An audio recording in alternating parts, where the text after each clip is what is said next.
Engineering college placements एक ऐसी कहानी जिसमें सपने तो बिकते हैं बट सच्चाई को छुपाया जाता है। इंजीनियरिंग कॉलेज का जो स्कैम है ना वो लिटरली नेक्स्ट लेवल का फ्रॉड है। अब एक स्टूडेंट जो सिर्फ जेई दे के आया है उसे क्या पता होता है कि प्लेसमेंट कैसे लगती है कॉलेज में, ना उसे ऑन कैंपस का पता होता है ना उसे ऑफ कैंपस का पता होता है कैसे लगती है प्लेसमेंट। और इसी बात का फायदा उठाते हैं इंडियन इंजीनियरिंग कॉलेजेस। स्टूडेंट्स को ऐसे सपने बेच जाते हैं प्लेसमेंट्स के कि उसे लगता है कि अब तो लाइफ सेट ही हो जाएगी। और आंख तो तब खुलती है जब असलियत का पता चलता है। ना ढंग से पढ़ाई होती ना ढंग से प्लेसमेंट ही होती। और आपको लग रहा होगा मैं किसी टियर 3 प्राइवेट कॉलेजेस की बात कर रहा हूँ, तो नहीं, ये काम तो लिटरली गवर्नमेंट कॉलेजेस तक भी कर रहे हैं। और हर साल हजारों पेरेंट्स इस चीज का शिकार बन जाते हैं जस्ट बिकॉज उन्हें टाइम पे बताने वाला कोई नहीं होता।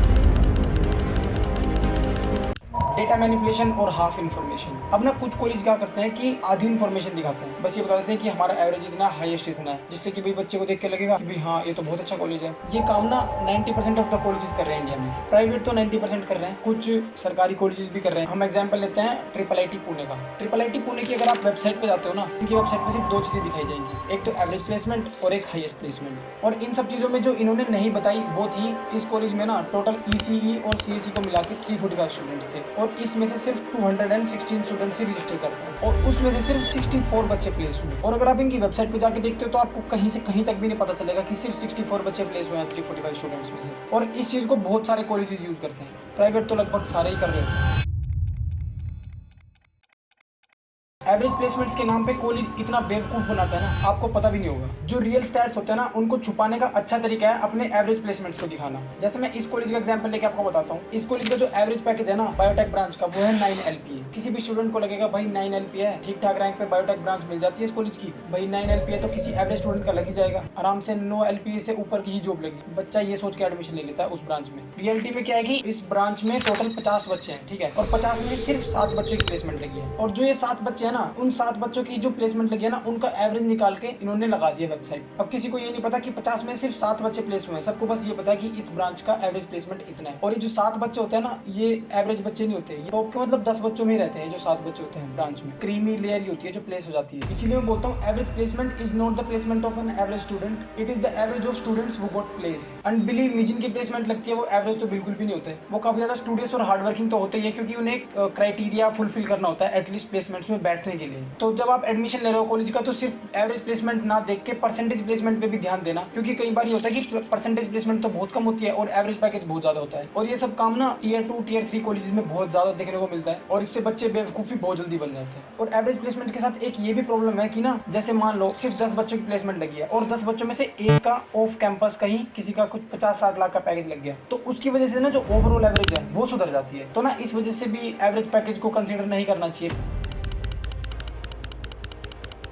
They show number of registered students instead of showing real numbers। सबसे पहली बात तो रजिस्टर्ड स्टूडेंट्स कौन होते हैं? रजिस्टर्ड स्टूडेंट्स वो होते हैं जो अपने आप को प्लेसमेंट्स के लिए रजिस्टर कराते हैं। वो एक पर्टिकुलर सीजीपीए का क्राइटेरिया फुलफिल करते हैं और उसके बाद प्लेसमेंट्स वगैरह के टेस्ट होते हैं वो देते हैं। कई बार स्टूडेंट खुद भी ऑप्ट नहीं करते प्लेसमेंट्स के लिए, क्योंकि वो हायर स्टडीज में जाना चाहते हैं या फिर जो भी वो स्टार्टअप कर रहे हैं। बट बिलीव मी, ऐसे स्टूडेंट्स बहुत कम होते हैं। मतलब ज्यादातर जो अनरजिस्टर्ड रह जाते हैं या तो वो सीजीपीए का क्राइटेरिया फुलफिल नहीं कर पाते, तो जो कॉलेज है ना वो सिर्फ नंबर ऑफ रजिस्टर्ड स्टूडेंट्स को ही गिन रहे हैं ताकि परसेंटेज प्लेसमेंट उनकी बढ़ जाए। लेट्स सपोज अगर 100 स्टूडेंट्स का बैच है और 50 बच्चे ही कंपनी के लिए रजिस्टर कर पाए, तो सिर्फ कॉलेज क्या कर रहे हैं अपने स्टैट्स में सिर्फ 50 बच्चों को ही दिखा रहे हैं rather than showing 100 स्टूडेंट्स, क्योंकि इससे एक परसेंटेज प्लेसमेंट बढ़ जाती है और स्टैट्स में देखने में बहुत अच्छा लगता है, तो इसलिए ये सब दिखाया है।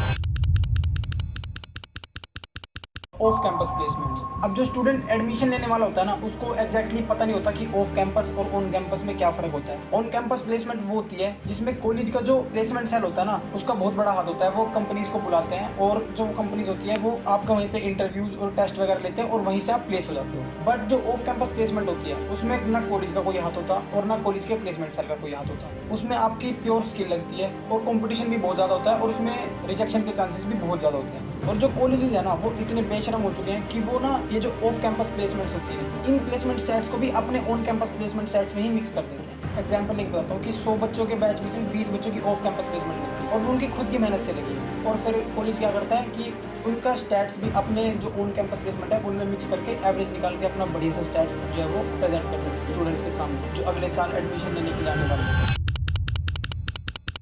Fifth point is on paper offer letter. जब कुछ कंपनीज कॉलेज में आती है ना रिक्रूट करने के लिए, तो वो टेस्ट से लेती हैं ऑफ कोर्स। अब जो स्टूडेंट्स होते हैं वो उस टेस्ट को पास भी कर लेते हैं, उनको क्लियर भी कर लेते हैं, तो उस टाइम पे आपके पास ऑफर होता है कि आपको एक्सेप्ट करना है या नहीं करना है। बट बहुत सारे स्टूडेंट होते हैं कि उस ऑफर को एक्सेप्ट नहीं करते क्योंकि कई बार उनके हिसाब से वो सूटेबल नहीं होती जो भी है। पर वो कॉलेजेस क्या करते हैं कि उसको ना एज अ ऑफर काउंट करते हैं, इवन दो वो प्लेसमेंट कंसीडर हुई भी नहीं, मतलब वो प्लेसमेंट हुई नहीं, उसने बच्चे ने वो रिजेक्ट कर दी, बट स्टिल उसको एज अ ऑफर काउंट किया जाएगा और उसको स्टैट्स में डाला जाएगा। और एक स्टूडेंट एक से ज़्यादा ऑफर ले लेता है, मान लो उसने 2 कंपनी के टेस्ट दिए, दोनों क्लियर कर लिए और दोनों के इंटरव्यू राउंड भी क्लियर कर लिए। अब उसको 2 कंपनी से ऑफर मिल गया, तो कॉलेज क्या करेगा कि उन 2 ऑफर को एज ए 2 काउंट करेगा, जबकि उसमें से प्लेसमेंट एक भी नहीं हो। और इवन तो ऐसा भी हो सकता है कि उसमें से उसने एक भी प्लेसमेंट चूज ना की हो, और फिर यही ऑफर वाले जो स्टैट्स होते हैं इनको ही नंबर ऑफ प्लेसमेंट्स की जगह दिखा के अपना एवरेज प्लेसमेंट बढ़ा लेते हैं कॉलेज, जिससे बच्चे फिर से बेवकूफ़ बन जाते हैं। तो जब आप एडमिशन लोगे ना इस बार कॉलेज में, तो आपको इन 5 पॉइंट का तो बहुत ज़्यादा अच्छी तरह ध्यान रखना है।